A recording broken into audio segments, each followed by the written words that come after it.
جو آخر کی آیات پڑھیں گے، اور تھوڑی سی جو آپ لوگوں کو ایک سوال بھی تھا اس کا بھی جواب ہے آج کی آیات میں، کہ جو بوڑھی عورتیں ہیں ان کے بارے میں کیا حکم ہے اللہ تعالیٰ کا پردے کے، خاص طور پہ اس لحاظ سے. اور پھر استئذان کے بارے میں ہم کچھ آیات پڑھیں گے. پہلے بھی ہم استئذان کی آیات پڑھ چکے ہیں، گھروں میں جب داخل ہونا ہے تو کیسے داخل ہونا ہے ہر ایک کو. اور آج بھی ہم تھوڑی اور گھر کے اندر کی بھی باتیں پڑھیں گے، کہ گھر کے اندر بھی کیا کوئی اجازت کی ضرورت ہے. ٹھیک ہے. یہ جو آیت ہم آج پڑھنے جا رہے ہیں اس کا نام آیت استخلاف ہے. ٹھیک ہے، آیت استخلاف. یہاں پہ آپ نے خلافت کی بات دیکھ رہے ہیں نا، اور یہ قرآن کی بڑی عظیم آیت ہے جس میں اللہ تعالیٰ نے وعدہ دیا ہے ایمان والوں کو. 3 چیزوں کا وعدہ دیا ہے.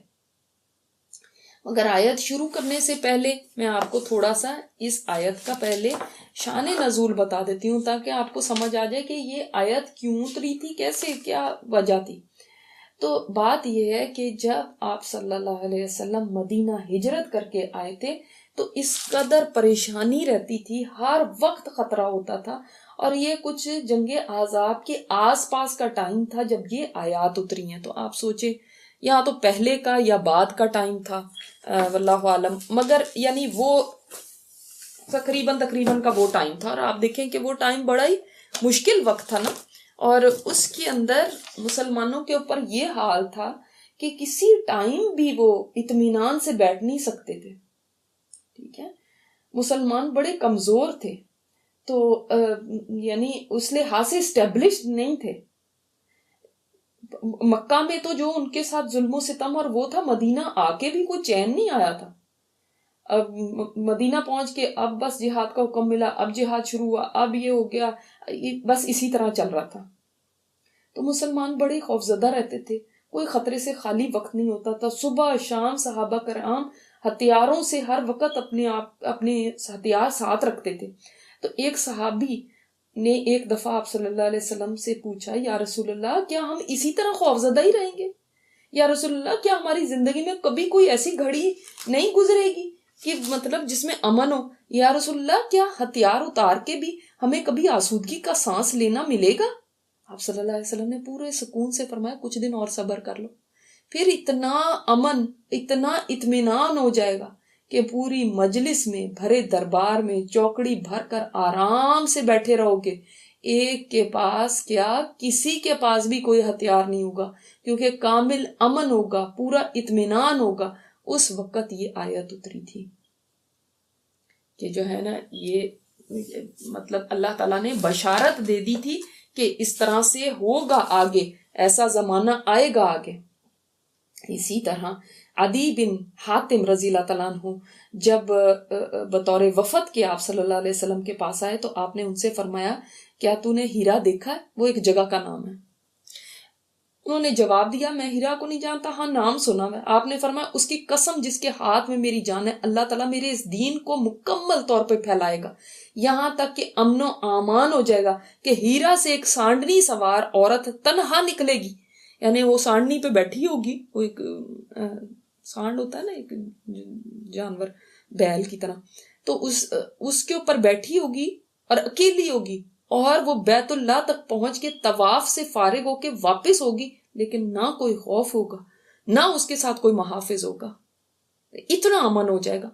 اور نمبر 2 بات کیا فرمائی، یقین مان کے کسرا بن ہرمز شاہ ایران کے خزانے فتح ہوں گے. حضرت عدی نے تعجب سے پوچھا کیا شاہ ایران کسرا، اس کے خزانے مسلمانوں کی فتوحات میں آئیں گے؟ آپ نے فرمایا ہاں اسی کسرا بن ہرمز کے.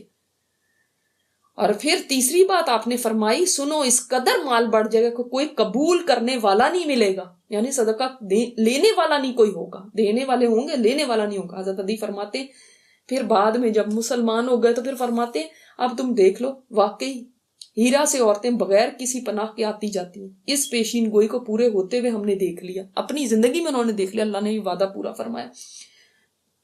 اور دوسری پیشین گوئی تو میری نگاہوں کے سامنے پوری کسریٰ کے خزانے فتح کرنے والوں میں خود میں موجود تھا، اور تیسری پیشین گوئی بھی یقیناً پوری ہوگی، یعنی اتنا مال بڑھ جائے گا کوئی قبول کرنے والا نہیں ہوگا۔ تو بات بتانے کا مقصد یہ ہے کہ یہ آیت اس ٹائم پہ اتری جب اتنی زیادہ خوف کا عالم تھا کہ یعنی صحابہ کرام بھی آپ صلی اللہ علیہ وسلم سے سوال کرنے لگے کہ کبھی ہمیں چین بھی ملے گا، کبھی ایسا وقت بھی آئے گا کہ ہم آرام سے ہو جائیں۔ ٹھیک ہے، اب دیکھیں اس وقت سے ستائے جا رہے ہیں اور ابھی تک اسلحے کے بغیر نہ صبح ہو رہی ہے نہ شام ہو رہی ہے۔ صحابہ کہنے لگے تھے کاش وہ وقت آئے کہ ہم چین کی زندگی گزار سکے اور ہمیں کسی قسم کا خوف نہ ہو، تو یہ آیتیں نازل ہوئی تھی۔ اب کیا نہیں امیجن کہ اللہ تعالیٰ معاف فرمائے، ہم سب کو محفوظ رکھے کہ یہ کتنی ایک ٹیریبل سچویشن ہوتی ہے کہ جب خوف کا عالم ہو۔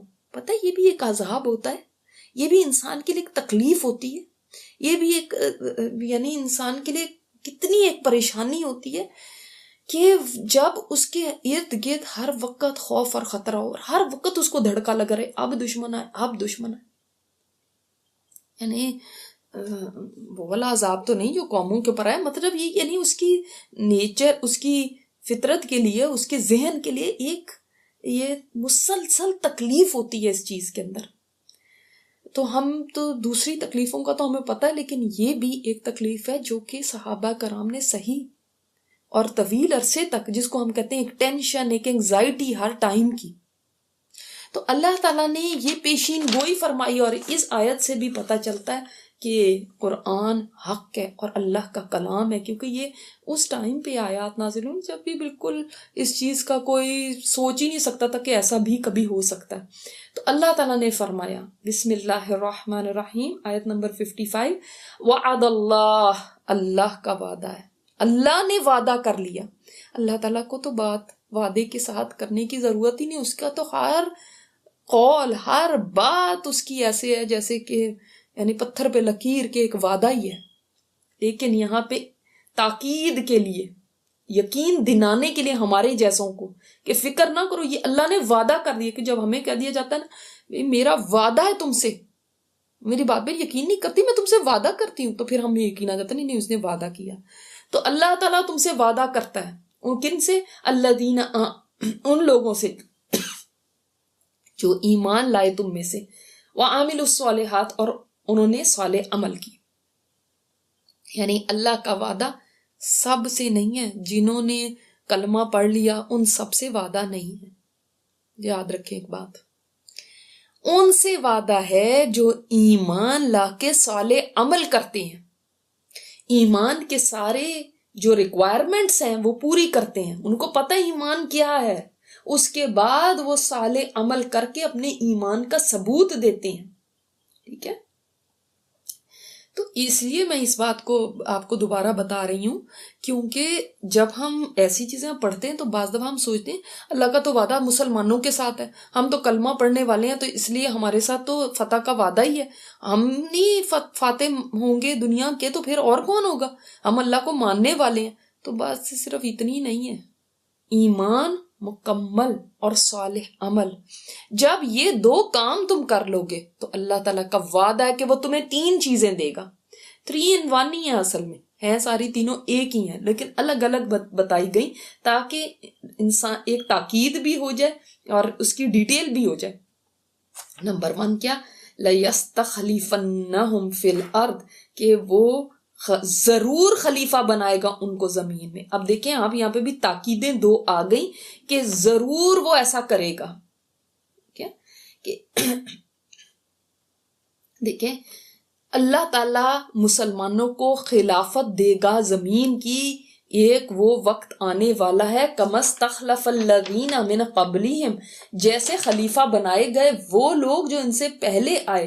کون لوگ جو پہلے خلیفہ بنائے گئے؟ جیسے اللہ تعالیٰ نے موسیٰ علیہ السلام کی قوم کو فتح دی تھی فرعون کے اوپر، اور کیسے اللہ تعالیٰ نے اس پسی ہوئی قوم کو اٹھا کے، جس کا سوچ ہی نہیں سکتا تھا کوئی کہ یہ بھی کبھی قوم اٹھ سکتی ہے، اس کو اللہ تعالیٰ نے اٹھا کے کہاں تک غلبہ دیا کہ فرعون بھی ختم ہوا، اور پھر اس کو ایک زمین اللہ تعالیٰ نے عطا فرمائی جو ان کی اپنی زمین تھی، اور وہاں پہ اللہ تعالیٰ نے ان کو فلرش کیا۔ تو ترقیاں دی تو اس جیسے ان کو اللہ تعالیٰ نے کیا تھا، یا جیسے آپ سوچ سکتے ہیں داؤد علیہ السلام، سلیمان علیہ السلام، ان کو اللہ تعالیٰ نے زمین میں خلافت دی تھی، اس طرح اللہ تعالیٰ تمہیں خلافت عطا فرمائے گا. ٹھیک ہے. تو اچھا، اب اس بات کا پچھلی باتوں سے کیا تعلق ہے، پچھلی آیات سے کیا لنک آپ کو لگتا ہے کہ کیا ہوگا؟ دیکھیں پیچھے احکامات آ رہے ہیں، پیچھے منافقین کی باتیں آ رہی ہیں، ان کو کہا جا رہا ہے بھئی تم نکلو، وہ کہہ رہے ہیں ہم نے نہیں نکلنا، ہم قسمیں کھاتے ہیں، کوئی بہانے کرتے ہیں، کوئی باتیں کرتے ہیں، اطاعت میں پیچھے ہیں اور یہ کرتے ہیں. تو اللہ کے احکامات میں ان کا دل نہیں لگتا، ان کو لگتا ہے کہ مارے جائیں گے، ہم ختم ہو جائیں گے، ہمارا نقصان ہو جائے گا، دنیا کے بندے. اللہ تعالیٰ نے فرمایا اس دین کو کسی کی ضرورت نہیں. اللہ کا تو وعدہ ہے کہ یہ دین ایک دن ضرور غالب آئے گا. اس دین کی اس دین والوں کو جو اس میں ایمان کے ساتھ رہیں اور صالح عمل کریں، ان کے ساتھ اللہ تعالیٰ کا وعدہ ہے کہ اللہ تعالیٰ ان کو خلافت ضرور عطا فرمائے گا. اور خلافت کا مطلب یہی ہے کہ غلبہ دے گا. تو جو یہ سمجھتا ہے کہ کوئی نقصان ہو جائے گا اور ان احکامات پہ چلے، ہائی کیا ہوگا، ہمارے فائدے ہم سے چھوٹ جائیں گے، ہمیں نقصان ہو جائے گا، فلاں کیا کہے گا، جاب چلی جائے گی، فلاں ہوگا. اگر تم ایمان والے ہو پکے اور تمہارے اندر تم صالح عمل کرتے ہو تو پھر فکر نہ کرو، خلافت تمہیں اللہ عطا فرمائے گا اس زمین کی، جیسے وہ خلافتیں تھیں. ٹھیک ہے. اور آپ صلی اللہ علیہ وسلم نے فرمایا ہوا ہے کہ یہ میرا دین جو ہے، یہ ہر کچے پکے گھر اس میں انٹر ہو کے رہے گا. یعنی یہ دین کو غلبہ مل کے رہنا ہے. ہر اس جگہ کے اندر جو کچا پکا مکان بھی ہے نا، اس میں بھی فرمایا روئے عرض پہ کوئی اینٹ گارے کا بنا ہوا گھر اور کمبلوں کا بنا ہوا خیمہ ایسا نہیں رہے گا جس میں دین اسلام داخل نہ ہو جائے، چاہے کسی عزت والے کے اعزاز کے ساتھ، چاہے کسی مغلوب کی مغلوبیت کی صورت میں. نہیں، یعنی یا تو اس گھر والا اسلام قبول کر کے عزت والا بن جائے گا، یا ذلیل ہو کے اسلام کی بالادستی کو قبول کر لے گا کہ اسلام کو اپنے اوپر وہ کر لے گا. لیکن دین غالب آئے گا.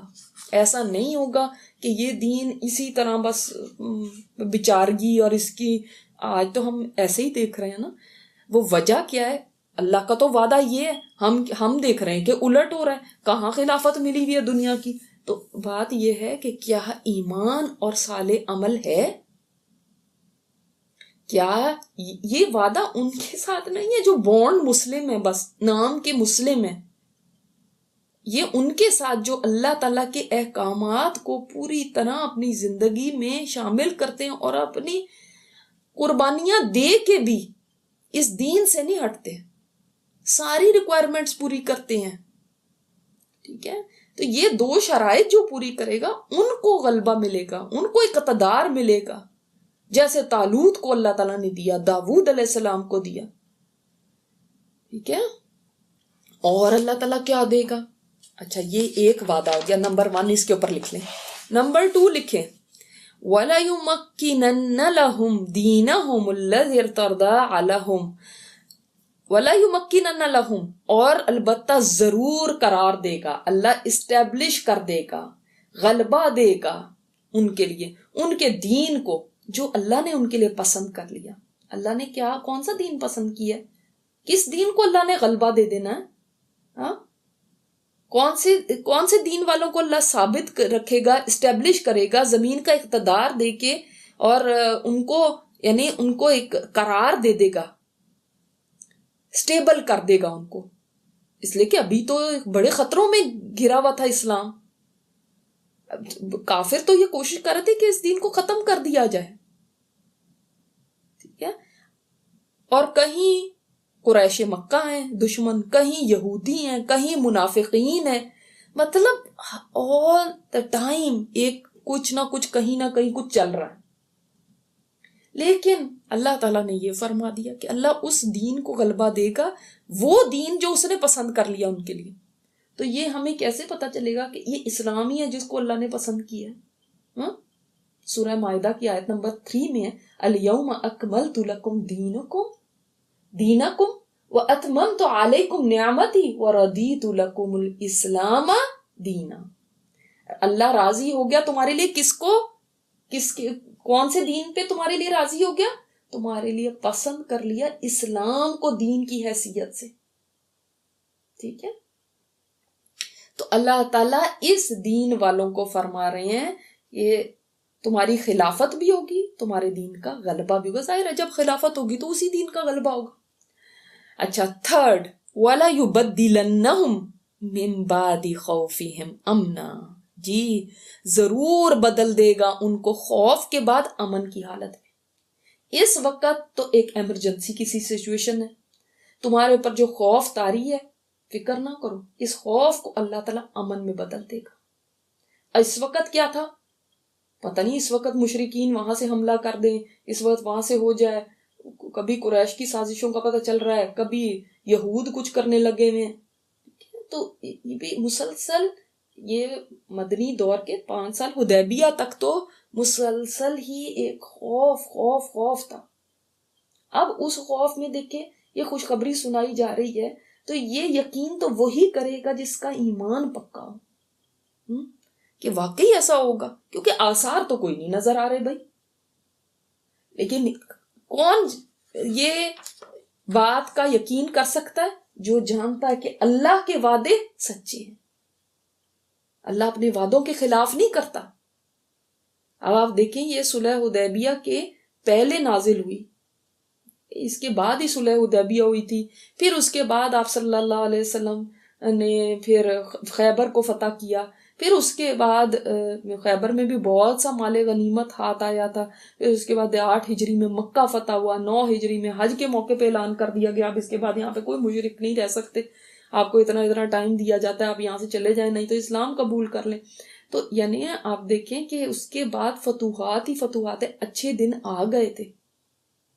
جس کو اللہ کے وعدے پہ یقین ہوگا نا وہ پھر واقعی جم کے رہے گا، اور جس کو نہیں ہے یقین وہ یہی کہتا ہے کہ پتہ نہیں کیا ہوگا، اس مذہب کا تو اس دین کا تو پتہ نہیں کیا ہونا ہے، اس کے بعد تو مصیبتیں ہی آتی جا رہی ہیں. مطلب ہم آج کے اپنے سینیریو میں رکھ کے دیکھیں تو ایسے لگتا ہے کہ جیسے کبھی بھی نہیں صحیح ہونا. یہ نہیں، ایک دن آئے گا، ایک دن آئے گا. یہ جو تیسری پیشین گوئی ہے نا، عدی بن حاتم نے فرمایا کہ 2 تو پہلی پوری ہو گئی ہیں جو میں نے دیکھ لی ہیں، تیسری بھی ضرور پوری ہو جائے گی. یعنی تیسری نہیں ابھی پوری ہوئی کہ لوگ صدقہ لے کر نکلیں گے، صدقہ لینے والا کوئی نہیں ہوگا. دیں گے کسی کو، وہ کہے گا کل لے کے آتے تو میں لے لیتا، آج تو میں خود اتنا آسودہ ہوں، مجھے نہیں چاہیے. یہ ہو جائے گا، اور یہ دین کہاں تک پہنچ جائے گا. تو یہ نہ سمجھنا کہ اسی طرح اس بیچارے نے مرے ہوئے رہنا ہے اور اس کے لوگوں نے ذلیل ہی ہوتے رہنا ہے. ذلیل اس لیے ہو رہے ہیں کہ آج انہوں نے اپنا ایمان گنوا دیا. ذلیل اس لیے ہو رہے ہیں کہ ایمان ان کا کامل ہی نہیں ہے.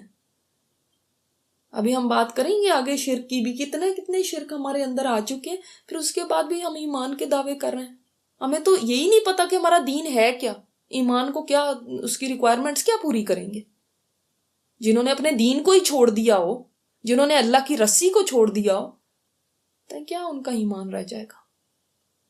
یہ ذلتیں اس وجہ سے ہیں. ادروائز جن کے اندر یہ کوالٹیز آ جائیں پھر اس کے بعد اللہ ان کو تھام لیتا ہے، اور یہ اللہ کا وعدہ ہے کہ اللہ ان کو خلافت دے گا.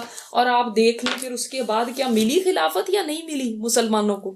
کیا ہوا تھا پھر اس کے بعد کہ جب یہ پیشین گوئی اللہ تعالیٰ نے فرمائی، اس کے بعد مسلسل مسلمان فتوحات پہ فتوحات، جیسے میں نے آپ کو بتایا کہ پھر حدیبیہ ہوئی، پھر آپ صلی اللہ علیہ وسلم نے جو خطوط لکھے تو آپ نے دیکھا، پھر اس کے بعد شاہ روم نے بھی، ہرقل نے بھی تحفے تحائف بھیجے، مصر کے والی نے بھی تحفے بھیجے، اسکندریہ کے شاہ مقوقس نے، عمان کے شاہوں نے بھی یہی کیا، اس طرح اطاعت گزاری کا ثبوت دیا. حبشہ کا بادشاہ جو اسحمہ تھا وہ تو ویسے ہی مسلمان ہو گیا تھا، جو بعد میں بھی بادشاہ بنے وہ بھی تحائف روانہ کرتے رہے آپ صلی اللہ علیہ وسلم کی طرف.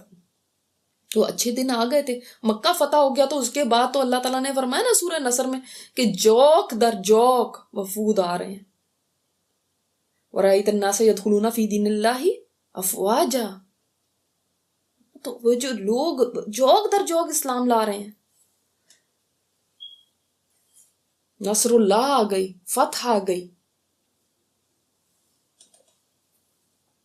اچھا، پھر اس کے بعد آپ صلی اللہ علیہ وسلم جب دنیا سے چلے گئے تو آپ کی بعد جو خلیفۃ المسلمین تھے حضرت ابوبکر صدیق، انہوں نے مضبوط کیا حکومت کو. بھلے ان کے دور میں ایسا ہوا بھی تھا کہ بعض لوگ مرتد ہو گئے تھے، فتنے پیدا ہو گئے تھے، لیکن انہوں نے ان فتنوں کو ختم کیا. فارس اور شام اور مصر کی طرف اسلامی لشکر بھیجے. حضرت خالد بن ولید کو بھیجا تھا انہوں نے فارس کی طرف، وہاں سے فتوحات کا سلسلہ شروع کیا تھا. حضرت ابو عبیدہ بن جراح عمرا کے ماتحت شام کے ملکوں کی طرف لشکر اسلام کو ان کے ساتھ روانہ کیا تھا.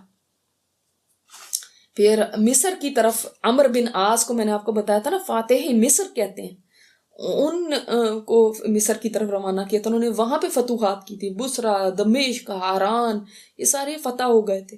پھر حضرت عمر کے دور میں تو یعنی اگر ہم یہ کہیں کہ آسمان کے نیچے کسی نبی کے بعد ایسے پاک خلیفوں کا دور نہیں آیا جیسے یہ 4 خلیفہ تھے. نہیں آیا، نہ اس سے پہلے کبھی تھا نہ بعد میں. تو ان کے دور میں تو شام، یہ سارا پورا علاقہ، ایجپٹ کا، فارس کا، آپ کی خلافت کے زمانے میں فتح ہوا. کسریٰ کے ٹکڑے اڑ گئے، کسریٰ کو منہ چھپانے کے لیے کوئی جگہ نہیں ملتی تھی، اتنی ذلت کے ساتھ وہ بھاگا پھرتا تھا. کیسر کو انہوں نے فنا کر دیا تھا، نام مٹا دیا تھا. شام کی سلطنت ان کے انڈر آ گئی تھی. تو اور جو بڑی بڑی ایمپائرز تھی نا، ان کی جو سینچریز سے ان کی جو دولت تھی، انہوں نے جمع کیے ہوئے تھے، جو ٹریجرز تھے ان کے، سب مسلمانوں کے قبضے میں آ گئے تھے. دیکھیں پھر اللہ نے اسٹیبلش کیا کہ نہیں. ہاں، تو پھر اس کے بعد حضرت عثمان کا جب دور خلافت آیا، مشرق سے مغرب کی انتہا تک اللہ کا دین پھیل رہا تھا.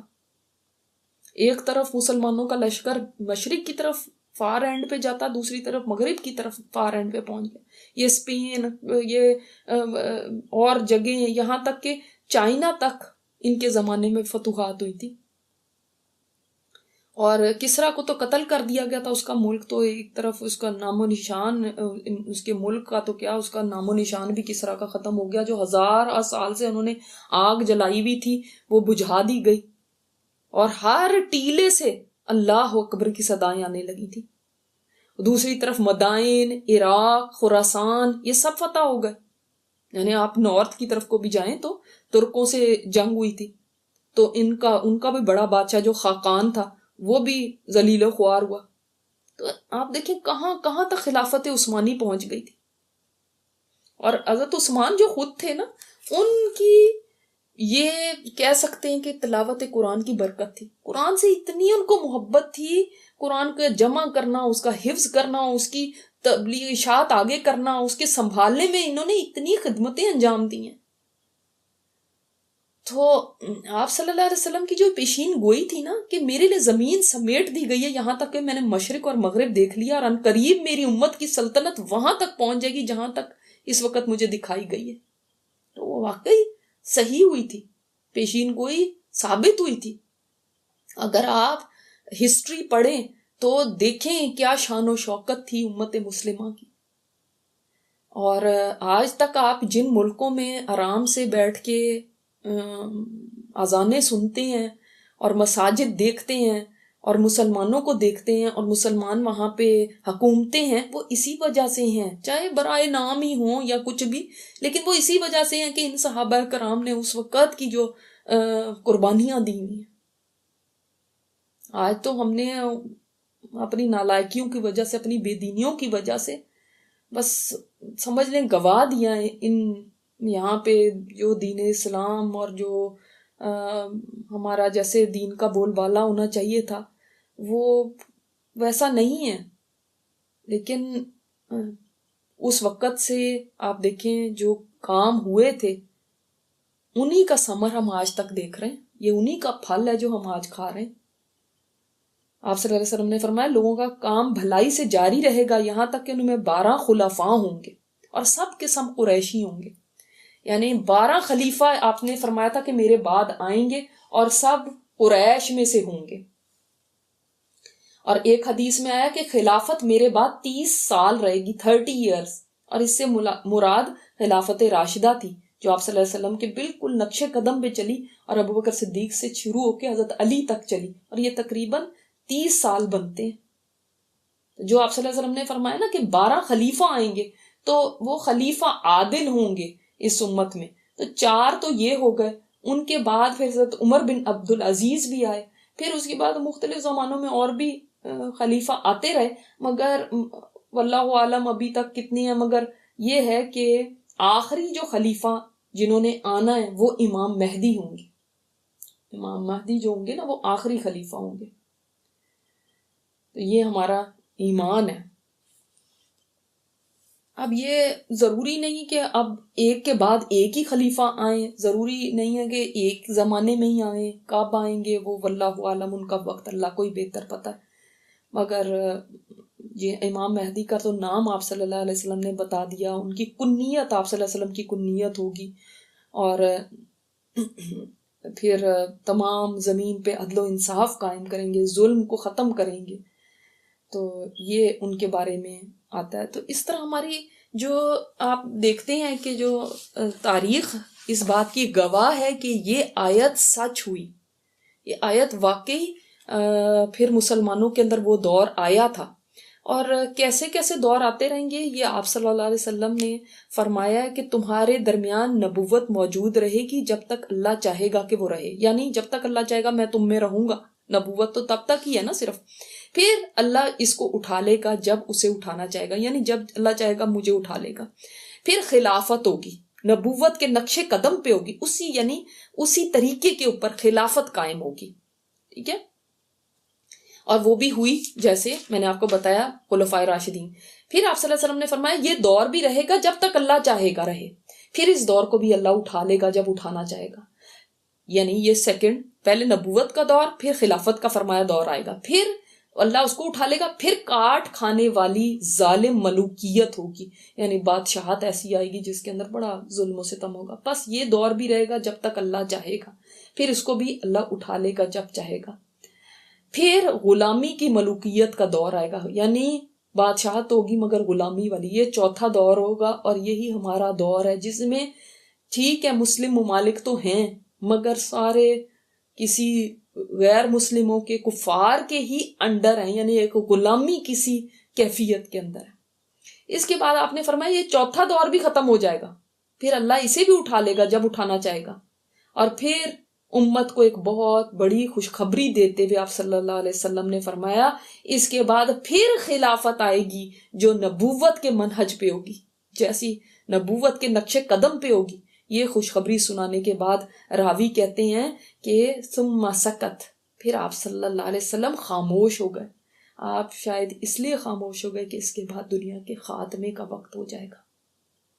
ٹھیک ہے، تو یہ اس کی ہے کہ اس طرح سے دین اسٹیبلش ہوا تھا، دوبارہ ہوگا. کوئی مایوس نہ ہو، کوئی یہ نہ سمجھے ان کا اب کچھ نہیں رہ گیا، ان کا کیا باقی رہ گیا، یہ بس ختم ہے. ان کے ساتھ لگنا تو اپنی ناؤ ڈبونا ہے. ان کے ساتھ لگ کے کیا ملے گا، چلو کسی اور طرف چلتے ہیں. ان کے ساتھ تو ہونا ذلت اور بدنامی ہے. تو آج اگر ذلیل ہو رہے ہیں تو ہمیشہ نہیں ذلیل رہنا. میرے رب نے ایک دن اس دین کو اونچا کرنا ہے، اور اللہ ہمیں وہ دن دکھائے جب یہ دین عروج پائے، اور ہم اس انتظار میں ہیں. مگر اس سے پہلے ہمیں اپنے عمل بدلنے ہوں گے. دین کو چھوڑ کے بھاگنے سے دین اونچا نہیں ہو جائے گا. آپ جب اس دین کی طرف آئیں تو اس کو زندہ کریں اپنے گھروں میں، اپنے معاشروں میں. تو یہ نہ سمجھو یہ ایسے ہی آج ایسے ہیں کہ ان کا خون اتنا سستا ہے کہ کتے بلی کے خون سے بھی زیادہ سستا، اور ان کی جو آہو بکا ہے اور ان کی پکاریں سننے والا کوئی نہیں، ان کا کوئی فریاد رس نہیں. یہ پس رہے ہیں دنیا میں، یہ خوار ہو رہے ہیں دنیا میں، یہ ذلیل ہو رہے ہیں دنیا میں، یہ مارے جا رہے ہیں، ان کے خونوں کی ندیاں بہہ رہی ہیں. کوئی پرسان حال نہیں، پتہ نہیں ایسے ہی بے یارو مددگاری انہوں نے رہنا، ایسا نہیں ہوگا، ایسا نہیں ہوگا۔ آپ صلی اللہ علیہ وسلم کی اس حدیث سے پتہ چلتا ہے ایک دن آئے گا، پھر آئے گا جب اسی طرح عروج ملے گا۔ مگر یہ وعدہ اللہ کا کس کے ساتھ ہے؟ اس وعدے کو پورا ہونے کے لیے ہمیں کوشش کرنی ہے پہلے، کیونکہ جن کے ساتھ اللہ کا وعدہ ہے ہم وہ لوگ نہیں ہیں۔ جس دن ہم وہ لوگ بن گئے اللہ کے وعدے پورے ہوں گے۔ کیا؟ تو یہ اپنے نام بدلنے سے، اپنی آئیڈینٹیٹیاں بدلنے سے، اپنے یہ کرنے سے دین کو عروج نہیں مل جائے گا۔ اور جو لوگ یہ اس انتظار میں ہوں جب اچھے دن آئیں گے تو پھر اس کے ساتھ لگ جائیں گے، اور آج اگر اس کے برے دن ہیں تو چھوڑ چھوڑ کے بھاگو، یہی تو منافقت ہے۔ منافق اور کیسے تھے کہ کبھی ادھر کبھی ادھر، کبھی ادھر کبھی ادھر، جدھر کو اپنا فائدہ دیکھا ادھر کے بندے ہو گئے۔ کہ تو ایمان ہی نہیں ہے نا، ایمان ہی ختم ہے۔ Fair weather friend. اور جب ایسا ہوگا فرمایا یعبدوننی لا یشرکون بی شیئا، وہ عبادت کریں میری، نہ شریک ٹھہرائیں میرے ساتھ کسی کو بھی۔ یعنی جب دین جم جائے گا، اطمینان ہو جائے گا، شرک کا پھر صفایا ہو جائے گا، پھر شرک نہیں رہے گا، شرک ختم ہو جائے گا۔ اس دور میں ایسا آئے گا پھر شرک کا دور دور تک نام و نشان نہیں ہوگا، کیونکہ وہ بندے ایسے آئیں گے، یہ مستقبل سے متعلق ہے نا، کہ جب اللہ کا دین غالب ہو جائے نا تو پھر سب کے سب اللہ ہی کی بندگی کریں گے، کوئی شرک کو ٹالریٹ نہیں کرے گا۔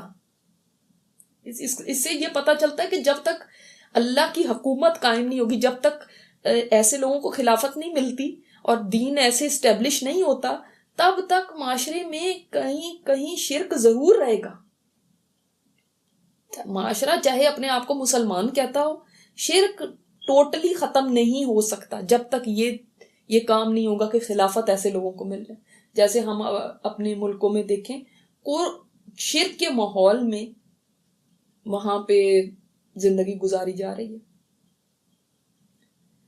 آپ یہ دیکھ لیں، توحید کا علم ہی نہیں ہے۔ ہم اپنے آپ کو کہتے ہیں کہ مسلمان ملک میں ہیں، لیکن جس ملک میں شرک کے اڈے ہر طرف چل رہے ہیں کہ لوگ سجدے کر رہے ہوں قبروں کو اور پوج رہے ہوں قبروں کو، اور جگہ جگہ ایسی مطلب آستانے ہوں اور ایسی مزار ہوں اور ایسی چیزیں ہوں جہاں پہ لوگ عبادت کر رہے ہیں، ان سے دعائیں مانگ رہے ہیں، ان کی نظر و نیاز ان کے آگے کر رہے ہیں، اور پھر بھی لوگ سمجھیں کہ ہم پکے ایمان والے ہیں اور ہم اچھے مسلمان ہیں۔ تو یہ اپنے آپ کو دھوکہ دینا ہے۔ حدیث میں تو اتنا تک آتا ہے کہ ایک بستی سے کوئی گزر رہا تھا تو بستی والوں نے کہا جب تک ہمارے بت کے اوپر کوئی چڑھاوا نہیں چڑھاؤ گے آپ یہاں سے نہیں نکل سکتے۔ اچھا، وہ ایک آدمی نے کہا میرے پاس تو کچھ ہے ہی نہیں ہے۔ انہوں نے کہا کچھ نہیں ہے تو کوئی بات نہیں، مکھی ایک چاہے چڑھاوا چڑھاؤ میرے بت کے نام پہ، ہمارے کچھ چڑھا کے آپ یہاں سے زندہ سلامت بچ کے جا سکتے۔ اس نے کہا چلو مکھی تو بہت چھوٹی چیز ہے۔ اس نے مکھی لے کے مار کے اس کو بت کے نام پہ چڑھا دیا۔ دوسرا آدمی تھا، اس نے کہا نہیں، میں نہیں کوئی چیز بت کے نام پہ چڑھا سکتا، اور انہوں نے اس کو قتل کر دیا۔ وہ شہید ہو گیا اور اللہ کے ہاں جنتی ہوا، اور جس نے مکھی اس بت کے نام پہ چڑھائی تھی وہ جہنمی ہو گیا۔ یہ حدیث میں ہے۔ تو ہم یہ سوچتے ہیں کہ یہ جو چادریں چڑھائی جا رہی ہیں، یہ جو لنگر ہیں، یہ جو ان کے ناموں کے اوپر نظریں نیازیں ہو رہی ہیں، یہ سارا شرک کا کاروبار نہیں ہے کیا؟ یہ توحید ہے۔ اور کچھ لوگ سمجھتے ہیں سجدہ کرنا برا ہے، لیکن ان کے آستانوں پہ جا کے مانگنا برا نہیں ہے۔ دینا تو جی اللہ نہیں ہے، انہوں نے تھوڑی دینا، لیکن ہم مانگتے ہیں ان کے سامنے، ہماری ان کے آگے، ان کی اللہ کے آگے۔ جب اللہ کو سارا کچھ سمجھا ہی نہیں، ایاک نعبد و ایاک نستعین جس کی رٹ لگاتے رہتے ہو، اسی کا معنی نہیں سمجھا تو پھر سمجھا کیا ہے؟ دیکھیں نا، پھر تو کچھ سمجھا ہی نہیں۔ اگر یہی نہیں پتا چلا کہ شرک کیا چیز ہے، اور شرک دیکھیں، شرک صرف ذات میں شرک نہیں ہوتا کہ ہم کہیں گے ہم اللہ کی ذات میں تو کوئی شرک نہیں کرتے، ہم تو عیسیٰ علیہ السلام کو خدا کا بیٹا نہیں کہتے اور اللہ کی کوئی بیوی اور اولاد نہیں سمجھتے، تو اس لیے ہم بالکل صحیح ہیں۔ نہیں، جو ہمارے اندر شرک ہے نا، وہ اللہ کی صفات میں شرک ہیں جو ہم کرتے ہیں۔ وہاں پہ جو شرک ہے وہ بھی بہت بڑا شرک ہے جو اللہ کی صفات میں. دیکھیں اگر ہم شرک کو دو ٹائپس کا شرک اگر سمجھ لیں نا، ایک شرک اکبر ہے، ایک شرک اصغر ہے. شرک اصغر کا تو میں بتا چکی ہوں جو ریاکاری ہے، جس کو شرک خفی بھی کہا گیا، اور ایک ہے شرک اکبر جس کی کوئی گنجائش نہیں ہے. اللہ تعالیٰ نے فرمایا کہ اس کو میں معاف نہیں کروں گا، ان اللہ لا یغفر ان یشرک بہ ویغفر ما دون ذلک لمن یشاء. اللہ شرک کو نہیں اس نے معاف کرنا، اس کے علاوہ جس گناہ کو چاہے گا وہ معاف کرے گا. چاہے گا، گارنٹی کسی کی بھی نہیں دی ہوئی، مگر چاہے گا جس کو وہ معاف کرے گا. اور جس کو موت اس حالت میں آ گئی کہ وہ شرک کرتا تھا وہ جنت میں داخل نہیں ہوگا، ٹھیک ہے، وہ جہنمی ہے. یہ حدیث میں ہے مسلم کی. تو یہ شرک اکبر بھی جو ہے نا، اس کی بھی 3 اقسام ہیں. اب آپ یہ لکھ لیں اپنے پاس، 3 اقسام ہے شرک اکبر کی. ایک ہے شرک فی العلم، کہ اللہ تعالیٰ دیکھیں اپنی مخلوق میں ان کے سب سے زیادہ نزدیک ہے. اس تک پہنچنے کے لیے نہ کوئی وسیلہ چاہیے، نہ کوئی واسطہ چاہیے، نہ کوئی ذریعہ چاہیے. وہ سب کا نگہبان ہے ہر حال میں. وہ اپنی صفات کے اعتبار سے، صفات کے یاد رکھے، حاضر و ناظر ہے. جس کو ہم کہتے ہیں اللہ حاضر و ناظر ہے. حاضر و ناظر کا مطلب یہ نہیں کہ نعوذ باللہ اللہ تعالیٰ یہاں پہ اس وقت فزیکلی موجود ہیں کمرے کے اندر. نہیں ایسے ہے، یہ تو اس کی شان کے لائق ہی نہیں. کوئی عقل بھی کرنی چاہیے کہ ایسی بات اللہ تعالیٰ کے لیے کرے. کیسے وہ فزیکلی اس طرح سے موجود ہو سکتا ہے؟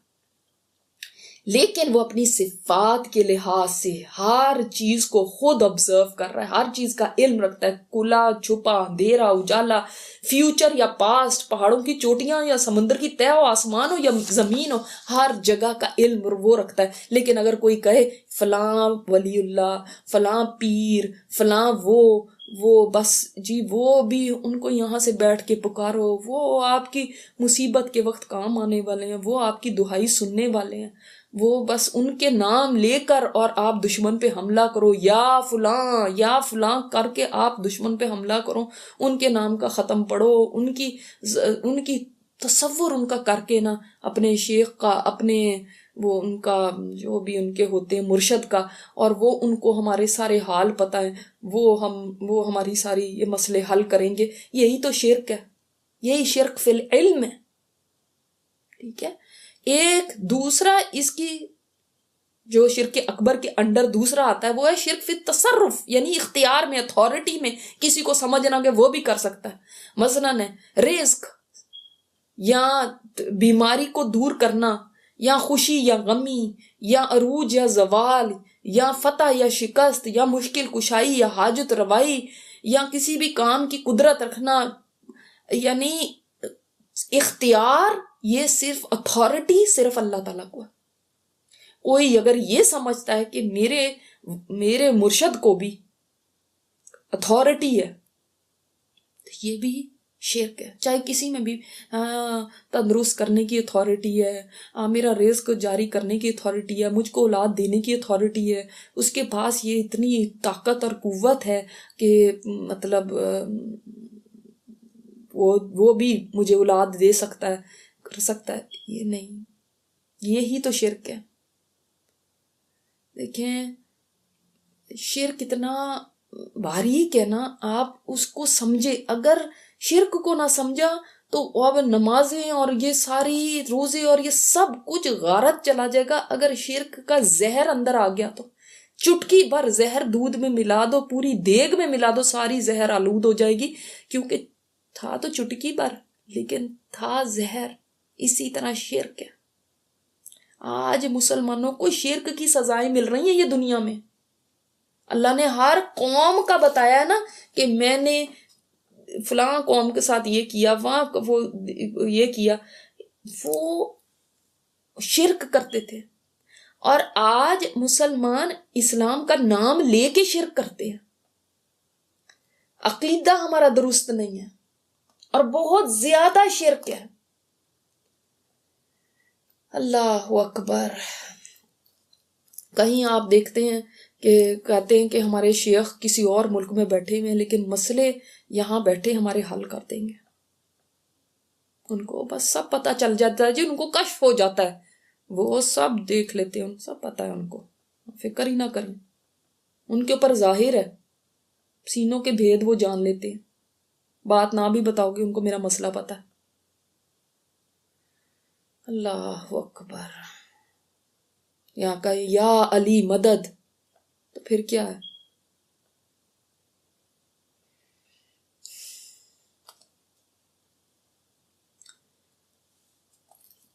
اب دیکھیں آپ، تیسرا جو ہے وہ شرک فی العبادات ہے. عبادت میں شرک. عبادت میں کیا کیا چیزیں آتی ہیں؟ رکوع، سجدہ، نماز، روزہ، مال خرچ کرنا، طواف کرنا اس کے گھر کا، قربانی دینا، منتیں ماننا، دعائیں مانگنا، یہ ساری عبادت کی قسمیں ہیں نا. ان میں کسی میں بھی آپ اگر اللہ کے ساتھ شریک کر رہے ہیں کسی کو، تو وہیں پہ شرک ہو گیا. کتنے ہی لوگ ہیں بغداد کی طرف رخ کر کے نماز غوثیہ پڑھتے ہیں. انہوں نے بچانا ہے ہمیں. اللہ اکبر. عبد القادر جیلانی کے نام کی پتہ نہیں کیا کیا وہ پڑھتے ہیں. تو سجدے تو آپ دیکھنا چاہیں تو قبروں پہ کتنے سجدے ہوتے ہیں، سب کو پتہ ہے. رکوع کی پوزیشنز ہوتی ہیں. ایون ہاتھ باندھ کے کھڑے ہونا یہ بھی اللہ ہی کے سامنے ہو سکتے ہیں. تعظیم جو ہے نا، تعظیم وہ عبادت کا ایک حصہ ہے. اللہ تعالیٰ نے یہ تعظیم کے کام ہے نا، جیسے رکوع ہے، سجدہ ہے، ہاتھ باندھ کے کھڑے ہونا، یہ اپنے لیے خاص کی ہیں، کسی اور کے لیے نہیں آپ کر سکتے. اب اس چیز کے اندر بھی کسی کو بھی شریک اگر کر لینا کہ بھئی وہ ہیں ان کے مزار کی ایسی تعظیم کہ ہمارے لیے تو کعبہ بھئی یہی ہے، ہم تو سعودی عرب جا نہیں سکتے، وہاں حرم جا نہیں سکتے، ہمارے لیے تو یہی کعبہ ہے اور یہی قبلہ ہے ہمارا اور یہی سب کچھ ہے. یہی شرک ہے نا. اور انہی کی ہم تعظیم کریں گے تو ہماری مشکلیں دور ہوں گی. ہمارے کام سنوارنے والے تو یہی ہیں. اے ہماری بگڑی بنا دے تو. اور پھر ہم نے یہ سوچنا کہ جو ہے نا، اچھا تصرف میں ایک اور بھی آتا ہے، یہ کیا نا، یہ کتب ہیں، یہ ابدال ہیں، یہ فلاں ہیں، یہ میرے فلاں ولی اللہ کے فلاں ہیں، ان کے ہاتھ کے اندر بارش ہے، ان کے ہاتھ میں لوگوں کی یہ تقدیریں ہیں، ان کے ہاتھ میں یہ ہیں، اللہ نے ان کو دی ہوئی ہیں لیکن یہ انہوں نے سنبھالے میں یہ سارے کام. اللہ اکبر. تو یہ بھی شرک ہے. یہ تینوں قسم کے شرک اکبر میں آتے ہیں. آپ یہ نہیں صرف ان کو کہہ سکتے کہ وہ بتوں کے آگے پوجا کرتے ہیں تو وہ شرک کر رہے ہیں اور ہم اس سے محفوظ ہیں. اگر ان میں سے کوئی شرک کیا تو یہ بھی شرک اکبر میں آ جاتا ہے، جیسے ان کا شرک اکبر میں ہے. اور بہت سارے شرک تو ہیں ہی ہیں، جیسے اطاعت میں شرک کرنا. اب اللہ کا حکم ایک طرف اور اپنے نفس کا حکم ایک طرف. ایک مرضی میرے مولا کی ہے اور ایک خواہش میرے دل کی ہے. اب میں کیا کروں؟ اب میرے مسئلہ مجھے پڑ گیا کہ میں کروں تو کروں کیا. اب دل کے ساتھ یہ کشمکش ہے، کہتا ہے اس طرف کو جاؤ، اللہ کا حکم اس طرف کو کھینچ رہا ہے. اب کیا کروں؟ یہ والی کشمکش، یہ سٹرگل روز ہم کرتے ہیں. یہ وہ جو رسہ کھینچتان ہوتی ہے نا، ٹگ آف وار، آپ گیم کھیلتے ہیں، ادھر کو جا رہا ہے کبھی رسہ، ادھر کو جا رہا ہے کبھی، ہر دن ہم اس میں سے گزرتے ہیں. اللہ کا کوئی حکم اور نہیں، کچھ تو اذان سن لی، اب پتہ ہے نماز کا بلاوا آ چکا ہے، پھر نہیں کھڑے ہونا، نہیں ابھی مجھے سونے کا دل چاہ رہا ہے. اللہ کی طرف سے کیا ڈیمانڈ ہے اور آپ کی دل کی کیا ڈیمانڈ ہے، ان میں کس کو پورا کرتے ہو؟ شرک فی الاطاعت یہی ہے نا، اطاعت میں شرک، کہ اپنے نفس کو اللہ کے برابر کر دیا، بلکہ اسے بھی اوپر کر دیا. اللہ کا حکم تو میرے نفس کے نیچے آئے گا، جو میرے نفس کے دل چاہے گا. میرا دل چاہے تو پھر میں کروں گی، نہیں دل چاہے تو نہیں کروں گی. یہی شرک ہے. قرآن کریم میں 2 جگہ اس کا ذکر ہے. ایک سورہ فرقان میں آرایت من اتخذ الہہ ہواہ، تم نے کیا اس کو نہیں دیکھا جس نے اپنی خواہش کو اپنا الہ بنا لیا، اپنا خدا بنا لیا. اس کا مطلب اس کو بھی خدا بنایا جاتا ہے. سورہ جاسیہ میں فرأیت من اتخذ الہہ ہواہ، کیا تم نے اس کو نہیں دیکھا جس نے اپنی خواہش نفس کو، اپنے یہ دل چاہتا ہے، اس کو خدا بنا دیا. تو ہم یہ سمجھتے ہیں کہ نہیں ہم بڑے توحید پہ ہیں. بھائی دیکھو، اگر باہر آپ اللہ کے آگے ہاتھ جوڑ کے کھڑے ہوئے ہیں، اس کے آگے سجدہ کر رہے ہیں، لیکن آپ کا نفس اس کے آگے جھکا ہوا نہیں ہے، آپ کا دل جھکا ہوا نہیں ہے، تو پھر کیا ہے؟ پھر تو وہ سچی توحید ہی نہیں آئی ہمارے اندر. جس نے اپنی خواہش کو اللہ کی مرضی کے اوپر کر لیا اسی نے تو شرک کیا. یہ اندر ہمارا کہتا مرضی میری چلے گی، مجھے نہیں پتا اللہ کا حکم کیا ہے. جیسے فرعون نے کہا تھا موسیٰ مجھے نہیں پتا، میں تو نہیں جانتا اپنے سوا کسی اور کو الہ. یہ تم کس کا نام لے رہے ہو؟ میں مالک مصر ہوں. ہاں، تو ہمارا نفس بھی فرعون سے کم نہیں ہے، جس نے کہہ دیا کہ ہائے میرا یہ دل چاہتا تو مجھے نہیں پتا خدا کا کیا حکم ہے، کیا حلال ہے کیا حرام ہے، میں نہیں اس کو مانتی، میری مرضی چلے گی، تمہیں میری ماننی پڑے گی. یہ اندر سے دل کہتا ہے، میرے حکم کے آگے سر جھکاؤ. اللہ اکبر. تو فرعون جیسے لاؤ لشکر نہ بھی ہو ہمارے پاس، لیکن کام اگر وہی ہو رہا ہے اور دل اگر وہی کہہ رہا ہے تو یہی تو شرک ہے. پھر شرک محبت میں بھی ہوتا ہے، شرک المحبت. پتہ ہے آپ کو اس کی دلیل قرآن میں ہے، وَمِنَ النَّاسِ مَن يَتَّخِذُ مِن دُونِ اللَّهِ أَندَادًا. اللہ کے مد مقابل لاتے ہیں کچھ لوگ ایسوں کو، يُحِبُّونَهُمْ كَحُبِّ اللَّهِ، وہ ان سے ایسی محبت کرتے ہیں جیسے اللہ سے ہونی چاہیے. یعنی اگر کوئی ہستی، کوئی بھی انسان ہے یا کوئی چیز ہے یا کوئی بھی ہے، اتنی محبوب ہو جائے جتنا اللہ محبوب ہونا چاہیے، سب سے زیادہ دل میں اللہ کی محبت ہو، اگر کسی اور چیز کی، کسی اور انسان کی، کسی اور کی بھی محبت اس سے اوپر چلی گئی تو شرک آ گیا. ابراہیم علیہ السلام کا جو اصل امتحان تھا نا، وہ محبت کا امتحان ہی تو تھا. آپ سارے امتحانوں میں پاس ہو گئے تھے.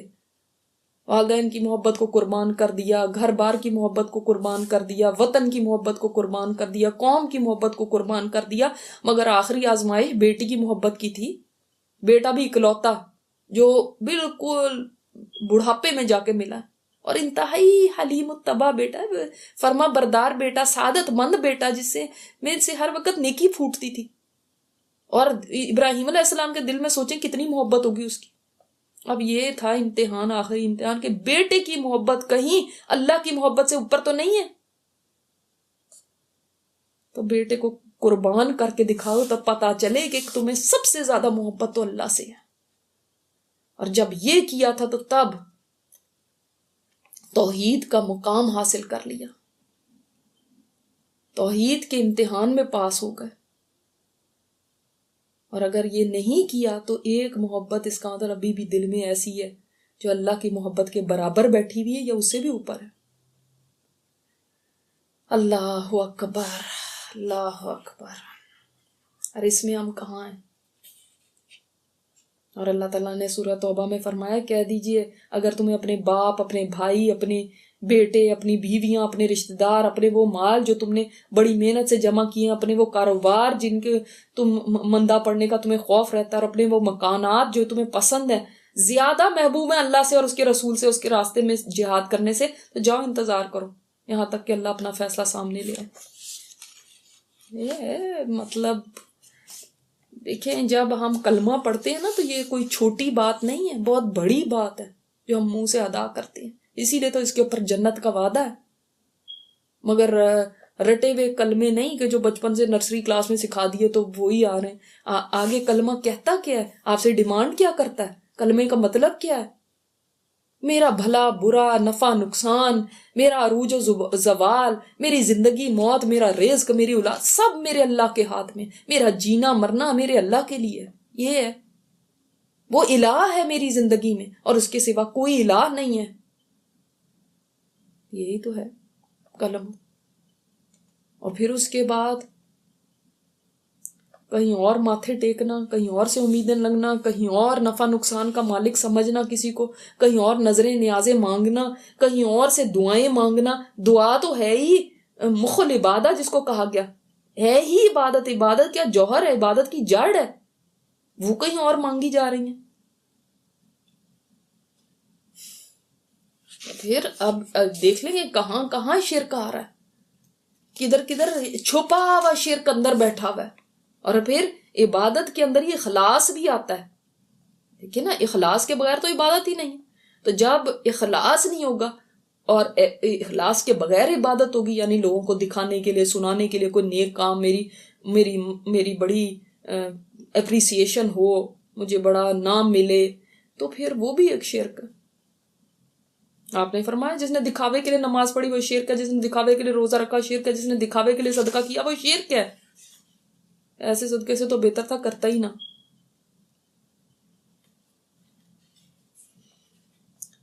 تو شرک کا ٹاپک تو بہت یہ وسیع ہے، اور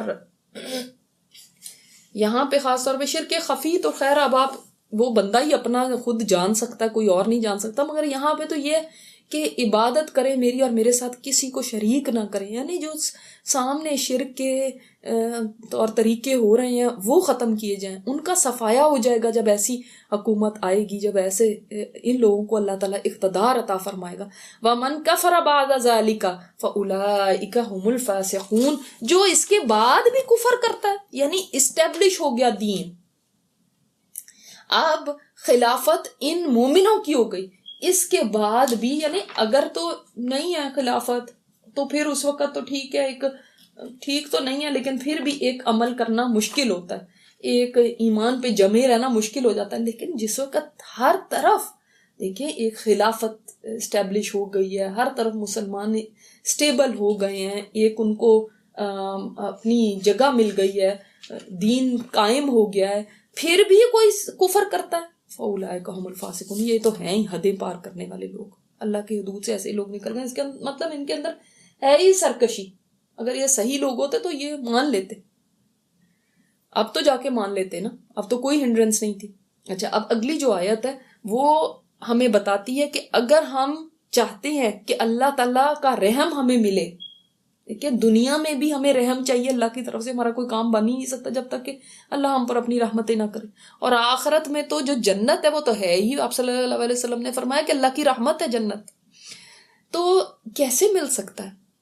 اس کے لیے 3 کام کرنے کو کہا گیا، تب تم اللہ کے رحم کے لیے ایلیجبل ہوگے. ایلیجبلٹی ہوتی ہے نا کہ بھئی آپ مثال کے طور پہ آپ فلاں ادارے میں داخلہ لینا چاہتے ہیں تو اس کے لیے کچھ ایلیجبلٹی ہے کہ بھئی آپ کے پاس یہ سکلز ہیں، آپ کے پاس یہ ڈگریاں ہیں یا نہیں.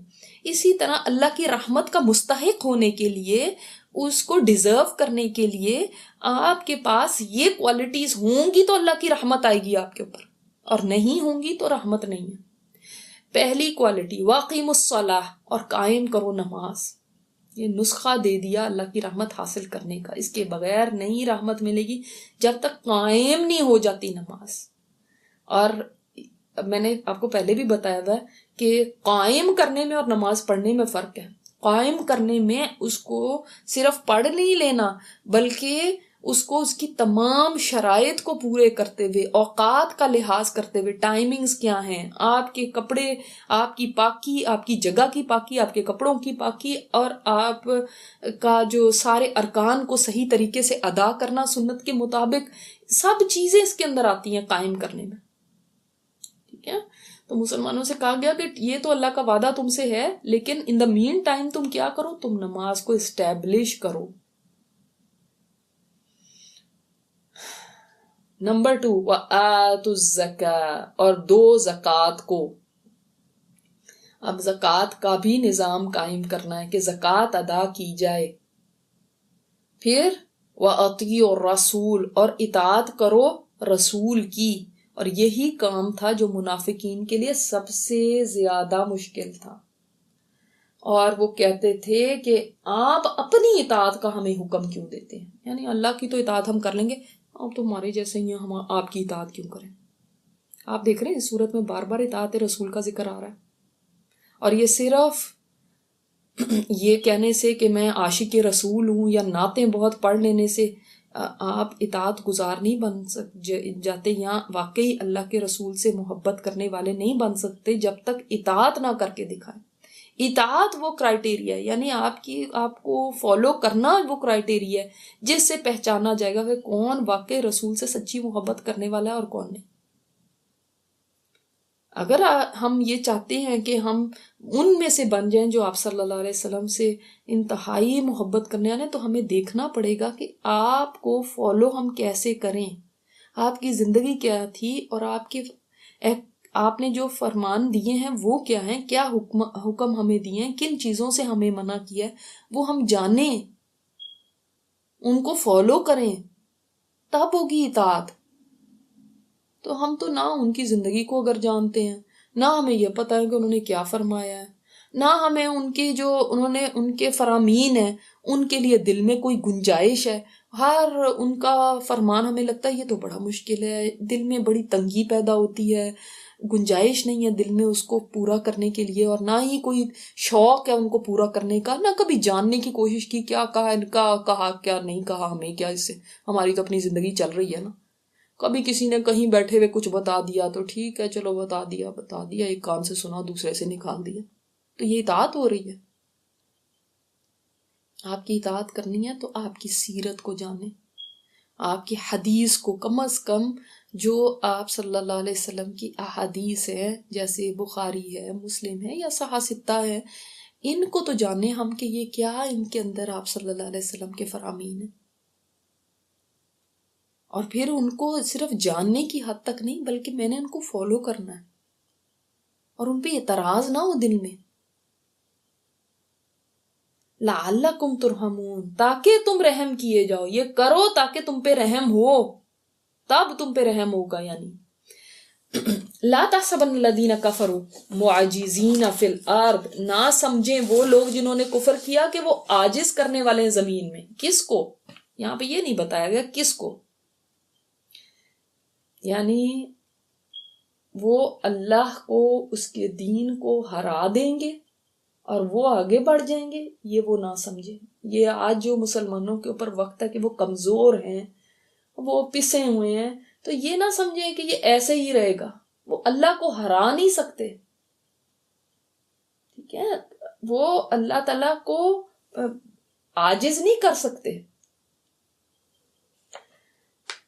بے بس نہیں کر سکتے۔ تو یہ مسلمانوں کے لیے ایک خوشخبری ہے، مومنوں کے لیے، ایک طرف غلبے کی ملی اور ایک طرف یہ کہ دیکھو یہ نہ کوئی سمجھے کہ وہ بس بڑی کوئی پاور بن گئے ہیں، وہ بڑے دنیا میں اوپر چلے گئے ہیں تو اب وہ ہرا دیں گے، نہیں، ایسا نہیں ہوگا۔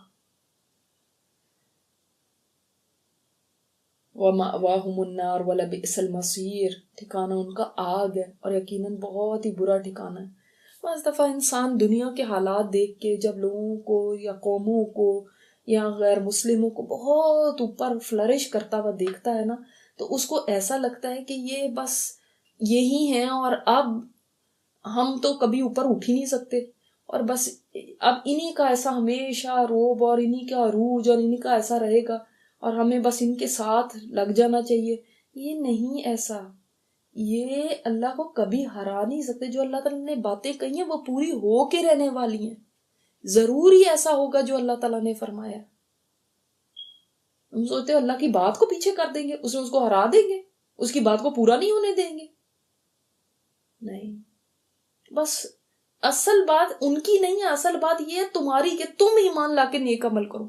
ہم یہ سوچتے نا بعض دفعہ کہ اگر دنیا میں خلافت قائم کرنی ہے تو لوگوں کے ملکوں میں جا کے بم پھاڑیں، دہشت گردیاں کریں، خود کش حملے کریں، تو اس سے شاید ہماری خلافت قائم ہو جائے گی، ہمارا دین اسٹیبلش ہوگا، دین کی ہم بڑی خدمت کر رہے ہیں۔ قرآن کیا کہتا ہے؟ قرآن کہتا ہے اپنے اوپر توجہ کرو، پہلے اپنے ایمان درست کرو، اپنے عمل کو درست کرو۔ ان چیزوں سے نہیں خلافت اسٹیبلش ہو جاتی، ان چیزوں سے نہیں تمہارا دین قائم ہو جائے گا، ان چیزوں سے غلبہ نہیں حاصل ہو جائے گا، تمہارا خوف دور نہیں ہو جائے گا، تم ذلت سے نہیں نکل سکتے ایسے کام کر کر کے۔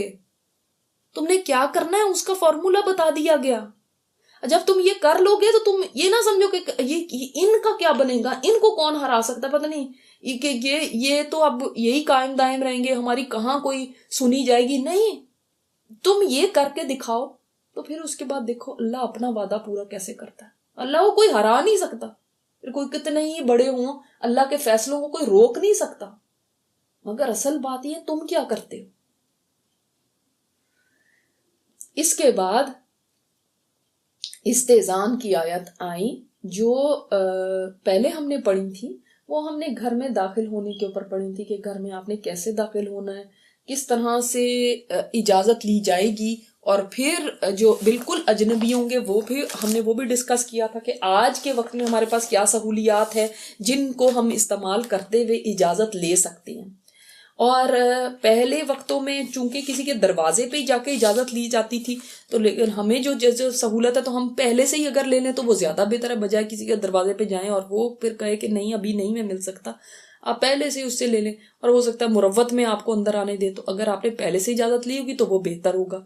لیکن اجازت کے بغیر کسی کو بھی نہیں یہ الاؤڈ کہ وہ کسی کے گھر میں انٹر ہوں، ایون یہاں تک کہ جو گھر والے بھی ہوں ان کا ایسا اجازت تو نہیں لیں گے کہ ہم اندر آ جائیں کہ نہیں آئیں، اگر اجازت ہے تو آئیں گے یا نہیں آئیں، ایسے نہیں۔ مگر آپ کو پتا ہے گھر والے کا بھی بتایا گیا کہ وہ بھی ذرا کھنکار لے، یا ایسے کوئی قدموں کی ایسی آہٹ ہے یا کچھ ایسی چیز اپنی دکھا دے، شو کرے، جس سے گھر والے مطمئن ہو جائیں کہ ہسبینڈ ہی گھر آئے ہیں، یا بچوں کو پتا ہو کہ باپ ہی گھر آیا ہے، یا کوئی ایک طریقہ ہوتا ہے کسی کا، کوئی کھانس دیتا ہے، کوئی کس طرح سے کرتا ہے، اس سے ان کو پتا چل جاتا ہے کہ اچھا وہ آ گئے، تو ایک اطلاع دینا ہو گیا۔ تو وہ باقاعدہ تو نہیں اجازت لیتے لیکن ان کی ایک اطلاع ہو جاتی ہے۔ اب یہاں پہ بتایا گیا جو گھر کے اندر لوگ رہتے ہیں ان کے بارے میں کیا خیال ہے کہ وہ بھی کیا اجازت لیں گے کسی کے پاس جاتے ہوئے، یا جو باہر سے بھی آنے والے ہیں وہ کس حد تک، یا گھر والے بھی جو ہیں وہ کس حد تک اجازت کے مکلف ہے۔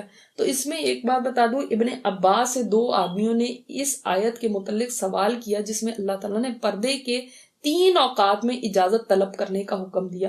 تو ابن عباس نے فرمایا اللہ تعالیٰ ستر کرنے والا ہے اور ستر کو پسند کرتا ہے۔ لوگوں کے گھروں کے دروازوں پر پردے نہیں ہوتے تھے، یعنی پہلے کیا ہوتا تھا، لوگ اتنے غریب تھے، پردے بھی نہیں ہوتے تھے، اتنی بھی نہیں ان کے پاس گنجائش تھی کہ کوئی پردہ ہی لگا لے، اور نہ ان کے گھروں پر حجاب ہوتا تھا۔ تو بعض اوقات اچانک ان کے گھر میں ان کا خادم یا ان کا بیٹا یا بیٹی آ جاتی تھی، اور وہ اس وقت اپنی بیوی کے ساتھ مشغول ہوتا تھا، یعنی یہ تو گھر میں رہنے والے ہی لوگ ہیں نا، بیٹا آ گیا، بیٹی آ گئی، یا نوکر آ گیا، ایک دم سے آ گئے، تو وہ اب اپنی بیوی کے ساتھ ہے، اب وہ پردہ بھی نہیں ہے، تو اس وقت کتنی ایک امبیرسمنٹ کی سچویشن ہو جائے۔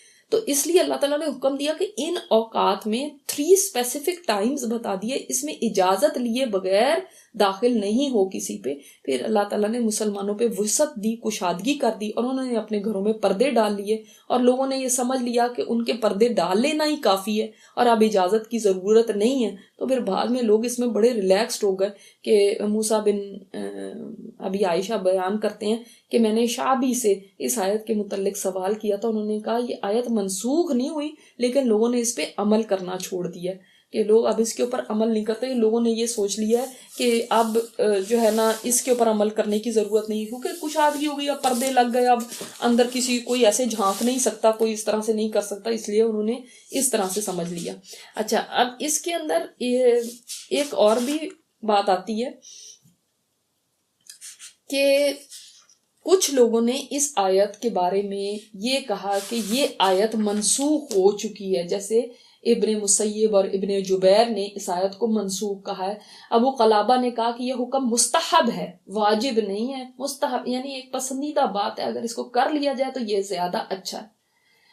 پھر یہ بھی آتا ہے کہ یہ حکم پہلے واجب تھا کیونکہ پہلے گھروں کے نہ کوئی دروازے ہوا کرتے تھے، نہ کواڑ تھے، اور اگر پھر ایسے گھر ہوں تو پھر یہ حکم پھر سے واجب ہو جاتا ہے اگر دوبارہ ایسے کبھی گھر ہوں کسی کے، ٹھیک ہے۔ تو یہ ہمیں اس سے یہ پتہ چلتا ہے۔ اسی طرح ہمیں پتہ چلتا ہے کہ ایک دفعہ حضرت عمر جو تھے وہ ان کے پاس آپ صلی اللہ علیہ وسلم نے کسی کو بھیجا کہ ان کو بلا لائیں، اور جب وہ ان کے پاس گئے تو وہ سو رہے تھے، اور ان کے پاس فوراً وہ پہنچ گئے، تو اس وقت انہوں نے یہ فرمایا کہ کاش کوئی ایسی مطلب اللہ تعالیٰ کوئی ایسا حکم اتار دے کہ اس طرح سے لوگ نہ آ سکے۔ یہ ہمیں پتہ چلتا ہے۔ تو یہ بھی ایک یعنی ان آیات میں جیسے میں نے آپ کو بتایا کہ آج کے وقت میں دروازے بھی ہیں، لاکس بھی ہیں، لاک بھی آپ کر کے بیٹھ سکتے ہیں، لیکن اگر کوئی ان احکامات کو جاری کرے گا تو اس سے اس کو اجر ضرور ملے گا، ٹھیک ہے، کیونکہ یہ ان احکامات میں سے جو لوگوں نے چھوڑ دی ہیں، اس کو بالکل ایسا سمجھا ہوا ہے کہ یہ جیسے ہے ہی نہیں ہے. جیسے عبداللہ بن مسعود نے فرمایا کہ 3 آیتیں ایسی ہیں جن پر لوگوں نے عمل چھوڑ دیے. ایک یہی آیت استئذان جو یہ ہم پڑھنے جا رہے ہیں. یہ دوسری آیت سورہ نساء میں وَإِذَا حَضَرَ الْقِسْمَةَ أُولُو الْقُرْبَى وَالْيَتَامَى وَالْمَسَاكِينَ کہ جب تقسیم میراث کی تقسیم کے وقت وارثوں کو ہدایت دی گئی کہ اگر وراثت تقسیم کرنے کے وقت کوئی رشتہ دار آ جائیں، کوئی یتیم اور کوئی ایسے غریب لوگ آ جائیں، تو کچھ نہ کچھ ان کو دے دو تاکہ وہ بھی کھڑے میں دیکھ رہے منہ تو ان کی مطلب ایک دل خراب نہ ہو، وہ دیکھ رہے ہیں ان کو ملے نہ کچھ تو ان کا دل خراب ہوگا. اور تیسری آیت ان اکرمکم عند اللہ اتقاکم کہ اللہ کے نزدیک سب سے زیادہ معزز وہ ہے جو سب سے زیادہ متقی ہو، اللہ سے ڈرنے والا ہو. تو لوگ آج کل معزز اس کو سمجھتے ہیں جس کے پاس بہت مال و دولت ہو، جس کے پاس بڑا مکان ہو، شاندار چیزیں ہوں، وہ عزت والا سمجھا جاتا ہے. تو فرمایا کہ ان 3 آیات کے اوپر عمل لوگوں نے چھوڑ دیا. لوگوں پہ شیطان غالب آ گیا اور وہ ان آیات کو نہیں سمجھتے کہ یہ کوئی قابل ہیں کہ ان کے اوپر عمل کیا جائے. تو ہم دیکھتے ہیں آیت کو. یا ایھا الذین آمنوا اے ایمان والو لیستأذنکم الذین ملکت ایمانکم چاہیے کہ اجازت طلب کریں وہ جو ملکت ایمانکم مالک ہوئے جن کے تمہارے دائیں ہاتھ. وہ کون ہوتے ہیں جن کے مالک ہوئے دائیں ہاتھ؟ جب بھی یہ بات آئے گی تو اس کا مطلب کیا ہوگا؟ غلام اور لونڈیاں وغیرہ جن کے تم مالک ہو ان کو چاہیے کہ وہ اجازت لیں. اور کون اجازت لیں؟ نمبر 1 یہ اجازت لیں الذین ملکت ایمانکم، اس پہ نمبر 1 لکھ دیں. نمبر 2 آگے نمبر 2 لکھے والذین لم یبلغوا الحلم منکم اور وہ بھی اجازت لیں جو نہیں پہنچے بلوغت کو تم میں سے، وہ لوگ بھی اجازت لیں. یعنی 2 طرح کے لوگوں کو یہاں پہ بتایا گیا کہ وہ اجازت لے کر تمہارے پاس آئے. ایک غلام اور لونڈیاں وغیرہ، اور دوسرے وہ بچے جو ابھی بالغ نہیں ہوئے، چھوٹے چھوٹے بچے ہوتے ہیں جیسے بلوغت کی ایج کو ابھی نہیں پہنچے.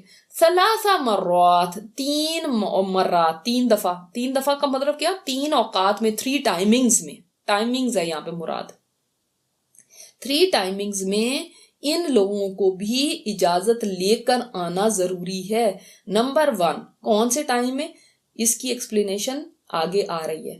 نمبر 1 اوپر 1 لکھے من قبل صلاۃ الفجر، صلاۃ فجر سے پہلے، فجر کی نماز سے پہلے. وَحِينَ تَضَعُونَ ثِيَابَكُم مِّنَ الظَّهِيرَةِ اور جب تم اتار رکھتے ہو اپنے کپڑے دوپہر کے وقت، یعنی دوپہر کے وقت ظہر کے ٹائم پہ آپ جب قیلولہ کرتے ہیں، نیپ ٹائم ہوتا ہے اس وقت. اب تو یہاں پہ اتنا رواج نہیں ہے لیکن کئی ملکوں میں ابھی تک لنچ ٹائم پہ لوگ اپنے گھر جاتے ہیں، کھانا وانا کھاتے ہیں، پھر تھوڑی دیر نیپ لیتے ہیں، پھر دوبارہ آفس جاتے ہیں. اس طرح ہوتا ہے. وَمِن بَعْدِ صَلَاةِ الْعِشَاءِ اور صلاۃ عشاء کے بعد. یعنی یہ 3 ٹائمز ہیں جن میں ضروری ہے کہ بچے اور ایون جو غلام لونڈیاں وغیرہ یہ بھی اجازت لیے بغیر داخل نہ ہوں. مطلب ہے یہ تھوڑی کہ وہ باہر سے نہیں آ رہے، مطلب ہے کہ کمرے میں نہ آئے، کیونکہ یہ 3 اوقات کیا ہیں؟ 3 عورات لکم، 3 پردے کے وقت ہیں تمہارے. یعنی پردے کے وقت مطلب کیا؟ یہ پرائیویسی کے ٹائمز ہیں تمہارے جن میں کسی کو بھی ایسے ہی اندر داخل نہیں ہو جانا چاہیے. ٹھیک ہے؟ کیوں ایسا کہا گیا؟ اس لیے کہ ہو سکتا ہے انسان اس وقت اپنی ایسے کسی نائٹ سوٹ کے اندر ہے، ایسے کسی ڈریس میں ہے جس میں وہ نہیں چاہتا کہ کوئی اس کو دیکھے، ہسبینڈ کے ساتھ ہے کسی ایسے وقت میں، یا دوسرے یہ بھی ہے کہ ہسبینڈ اینڈ وائف کسی ایسے اس میں مشغول ہیں جس میں وہ نہیں چاہتے کہ کوئی بھی اس ٹائم پہ یعنی انٹر ہو کمرے میں. اور اس کے اندر بڑی حکمت ہے کیونکہ یہ 3 ہی اوقات ہیں جس کے اندر زیادہ احتیاط کرنے کی ضرورت ہوتی ہے. اور جب اس طرح کا حکم آ گیا تو پھر لوگوں کو بھی پتا تھا کہ ان 3 اوقات میں کسی کا بھی آنا اجازت کے بغیر منع کر دیا گیا. وہ بھی ریلیکس ہو گئے. ورنہ اگر بے خبری میں کوئی آ جاتا ہے تو میاں بیوی بھی شرما جائیں گے اور جو آنے والا ہے اس کے اوپر بھی ایک شرمندگی سی ہے. اسی طرح یہ تو غلام لونڈی کے معاملے میں ہو گیا. اسی طرح جو چھوٹے بچے ہیں، بعض چیزیں ہیں کہ یعنی ابھی پردے کی ہیں، ان کے سامنے اگر وہ کھل جائیں گی نا تو ان کے ذہن میں ایک بات بیٹھ جاتی ہے، پھر یہ اچھا نہیں ہوتا ان کے لیے بعد میں.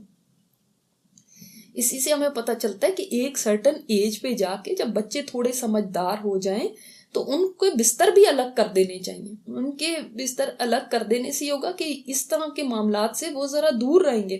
ورنہ جو لوگ بڑے ہوتے تک بچوں کو ساتھ سلاتے رہتے ہیں، ایک ہی بستر میں ہیں اور وہیں پہ سب کچھ ہی ہو رہا ہے.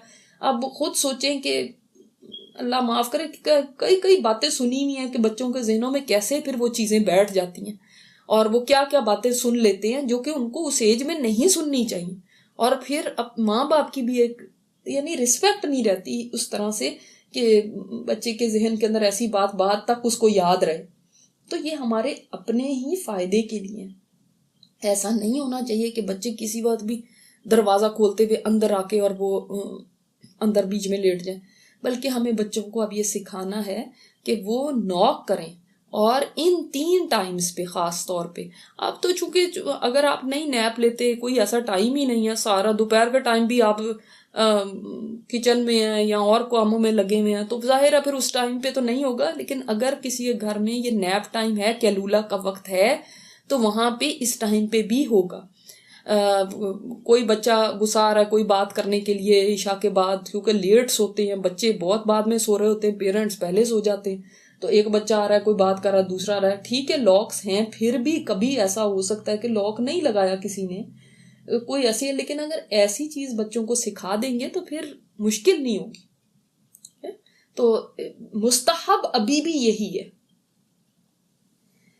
تو ان 3 اوقات کو ہی خاص طور پہ ذکر کیوں ہے کہ انسان کو اس میں ذرا فرصت ہوتی ہے، گھر میں ہوتا ہے اور پتہ نہیں کس حال میں ہے. اب ہو سکتا ہے اپنی بیوی کے ساتھ اس طرح سے مصروف ہو اور پھر نہا دھو کے آرام سے گھر سے نکل کے جانا چاہتا ہو فجر کی نماز کے لیے. تو اس لیے ان 3 اوقات کا خاص طور پہ سکھانا چاہیے شروع سے. لیسا علیکم ولا علیہم جناح بعدہن، اس کے پہلے یا اس کے بعد جو ہے کوئی گناہ نہیں ہے ان پہ. یعنی ان اوقات کے ان ٹائمنگ سے پہلے یا بعد میں لیسا علیکم ولا علیہم جناح، نہ تم پہ نہ ان پہ کوئی گناہ ہے. ورنہ دیکھیں ان پہ تو گناہ سے مطلب یہاں پہ وہ گناہ نہیں کہ اگر انہوں نے ایسا کر لیا تو اس میں گناہ ہو جائے گا. گناہ کا معنی یہاں پہ حرج ہے، یعنی کوئی حرج نہیں ہے تم پہ اور نہ ان پہ. ان ٹائمنگز کے علاوہ، یعنی ان ٹائمنگز کے علاوہ آپ لوگ ایک دوسرے کے پاس آنا جانا بے شک جتنا مرضی رکھیں. بچے آ رہے ہیں جا رہے ہیں، جو غلام لونڈیاں آ رہے ہیں جا رہے ہیں، ظاہر ہے ان کے کام ہوتے ہیں، کبھی یہاں صفائی کرنی ہے، وہاں یہ کرنا ہے، کوئی پوچھنے آنا ہے. طوافون علیکم بعضکم علی بعض، تو بعض کے اوپر طواف کرتے رہتے ہیں، یعنی چکر کاٹتے رہتے ہیں. آپ کبھی ان کے پاس جا رہے ہیں، وہ کبھی آپ کے پاس جا رہے ہیں. تو اگر وہ بار بار آ کے اجازت لیں گے، سارا دن ہی اجازت لیتے رہیں گے تو سب کے لیے مشکل ہو جائے گا. سمجھائی؟ وہ اگر بار بار نوکر اجازت لے کر آ رہا ہے یہاں پہ، لیکن ان نوکروں کی بات نہیں ہو رہی جو ہم گھروں میں کوک اور ڈرائیور اور میل نوکر رکھ لیتے ہیں اور سوچتے ہیں نہیں یہ گھر کا ہی ہے بندہ، یہ کوئی بات نہیں، اتنے سالوں سے ہمارے گھر میں کام کر رہا ہے. یہ ان کی بات نہیں ہو رہی ہے. یہ غلام لونڈیاں ایک بالکل ڈیفرنٹ کیٹیگری میں آتے ہیں. یہ ہمارے غلام لونڈیاں نہیں ہیں. ٹھیک ہے؟ تو ان مرد نوکروں سے اسی طرح پردہ ہے جس طرح کے غیر محرموں سے پردہ ہے. مگر اکثر دیکھا گیا لوگ گھروں کے اندر ایسے ملازمین رکھ لیتے ہیں، پھر اس کے بعد یہ سوچتے ہیں جیسے بنے سمرے اپنے ہسبینڈ کے سامنے اسی طرح بنے سمرے ہوئے ان کے سامنے جا رہے ہیں. تو یہ نہیں ہو سکتا. ٹھیک ہے؟ طوافون علیکم بعضکم علی بعض، تم آپس میں سارا دن چکر لگاتے رہتے ہو، ایک دوسرے کے پاس آتے جاتے رہتے ہو بعض سے، تو اس میں کوئی حرج نہیں ہے مگر سوائے ان 3 ٹائمنگز کے. ٹھیک ہے؟ کذالک یبین اللہ لکم الآیات، اسی طرح اللہ بیان کرتا ہے تمہارے لیے آیات. اللہ تعالیٰ یہ آیات کھول کے بیان کر دیتا ہے تمہارے لیے. دیکھیں سوچے اللہ تعالیٰ نے کتنی سبحان اللہ باریک بات کو بھی تمہاری سہولت کے لیے آسان کر دیا. اتنی سی چیز ہے کہ جس کو کوئی شاید اتنا نوٹس بھی نہ کرے، لیکن اس سے پتہ چلتا ہے اللہ تعالیٰ ہمارے معاملات کو کتنی گہرائی میں جا کے دیکھتا ہے نا، کہ یہاں پہ بھی نہ ان کو تکلیف ہو جائے، یہاں پہ بھی نہ ان کو انکمفرٹیبل ہوں. جب وہ اپنی پرائیویٹ ٹائم میں ہیں میاں بیوی تو اس میں بھی نہ کسی کا خلل ہو کہ ان کے ذہن میں یہی رہے ہائے پتہ نہیں ابھی کوئی آ گیا، ہائے پتہ نہیں ابھی کوئی آ گیا، پتہ نہیں وہ بچہ نہ آ جائے، کوئی یہ نہ آ جائے. جب ان کو سکھایا گیا ہوگا اس طرح سے تو وہ نوک کریں گے. اگر نہیں جواب ہو رہا تو واپس چل جائیں. اچھا بعض دفعہ ایسے ہوتا ہے اگر بچوں کو سکھا دیا نوک کرنا ہے تو وہ نوک ساتھ اور ساتھ ہی دروازہ کھول کے اندر چلے آتے ہیں. ایسے نہیں ہونا چاہیے. نوک کریں اور پرمیشن لیں کہ بھئی آ جاؤ، جب ان کو کہا گیا جائے تو پھر ہی آئیں، اور اگر آگے سے کوئی جواب نہ آئے تو پھر واپس لوٹ جائیں. یہ بھی سکھانا چاہیے. تو پرمیشن ہی ہونی چاہیے، وہ صرف اطلاع نہیں ہونی چاہیے کہ میں آ گیا ہوں. واللہ علیم حکیم، اللہ بڑا علم والا ہے، حکمت والا. اس نے یہ ساری ہماری ضروریات کو جانتے ہوئے یہ احکامات دیے ہیں، اور ان میں بڑی حکمتیں ہیں. ٹھیک ہے. اب یہ جو چیزیں ہیں کہ کوئی بات نہیں ہمارے ہی بچے ہیں نا، پھر کیا ہو گیا، تو چھوٹے ہی ہیں نا، پھر کیا ہو گیا، یہ ہم ایسے تو کرتے رہتے ہیں. لیکن اس کے بعد کئی ایسے معاملات جب ہوتے ہیں نا تو وہ بچے تو شرم کے مارے کبھی بتائیں گے نہیں پیرنٹس کو کہ ہم نے ایسی چیز سن لی ہے یا ایسی چیز دیکھ لی ہے یا جو بھی ہے. یہ پیرنٹس کو خود سمجھنا چاہیے اور اس بات کی احتیاط کرنی چاہیے